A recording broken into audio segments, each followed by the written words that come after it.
when it is about the reforms, the Muslim personal law has always been targeted. Even when there was the right time to go ahead and implement certain changes, it hasn't been done in favor of the women, which are half of the Muslim population in the country and worldwide. Why do you think that important aspect is lacking from the Muslim personal law? In fact, the important aspect is something else. What is that? You have to see that yes, I am letting you know, I am telling. Diversity is a basic feature of Constitution of India. India is a country which is governed by Constitution of India. Now, basic features cannot be amended by anyone. Even with the support of absolute majority, this basic features of Constitution cannot be amended by anyone. Now, Article 25 confers powers upon all peoples of India, whosoever is living in India, by way of fundamental right that everyone will have the right to profess their own religion in the manner they like, in the manner which has been taught by their own religion. Now, with this diversity, India has survived for 70 years, 75 years, and India is growing day by day.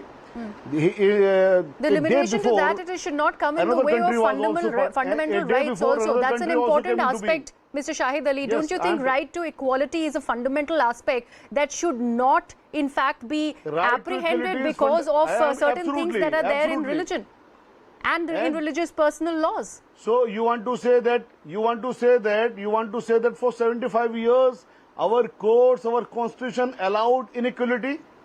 No, I'm specifically talking about the Muslim personal law, Mr. Shahid Ali. I'd want your response on that. I'm talking about the reforms that are needed. You are not talking about the question that I've asked you. I wanted to understand this aspect. Yes. Your channel has conducted some survey. Yes. Now I say with responsibility, and I'm giving one question for you people to conduct survey.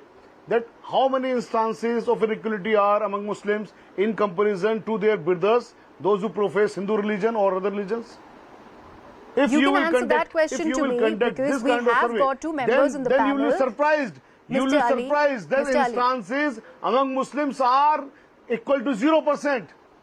Okay, can you base this on facts? Can you support this statement of yours on facts, Mr. Shahid Ali? Equality has been provided by Quran, by Sunnah. There is no inequality, and therefore there is no instance of inequality. So this all is propaganda.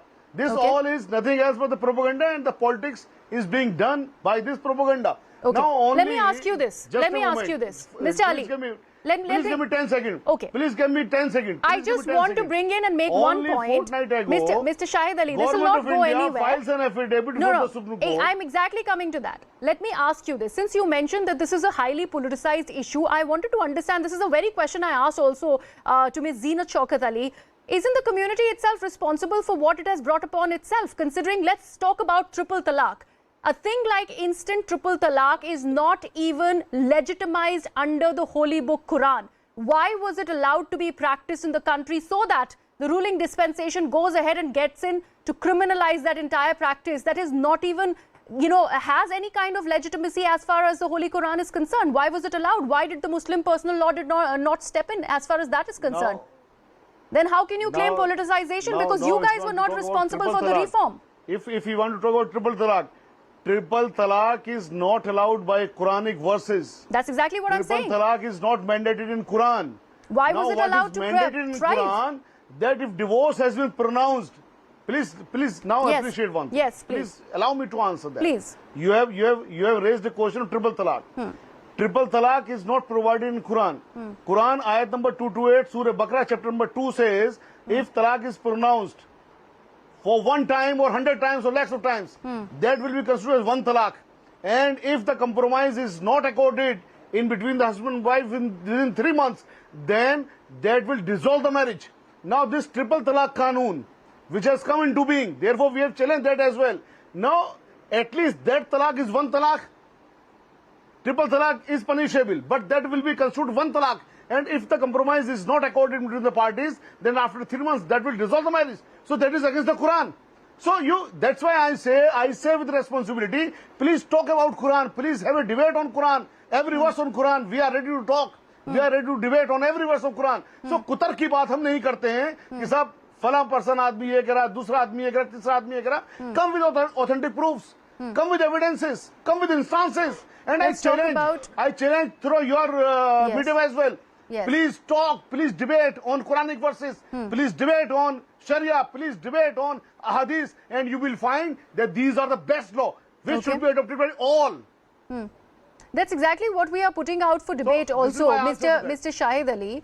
The entire Muslim personal law is not based on the constitution of the country, it's based on Sharia. That also has certain aspects. The point that Zina Shaukat Ali and before her Ms. Zakia Suman was making was that it has allowed certain patriarchal elements to actually go ahead and dominate what actually goes as part of the Muslim personal law. Let's talk about inheritance for that matter. If at all a daughter, an only daughter, is part of a family, vis-a-vis her relationship with her father, she gets just half of the property. In the case of the fact that she has brothers, she only gets 1/4 of that property. How is that justified when we talk about gender justice? One half in comparison to his brother, to her brother. Which makes it 1/4. She will be married to someone.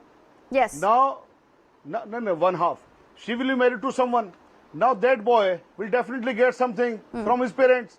So she will take along 1/2. And the boy will also have half of the property or one share from there. So this property will become more than the boy.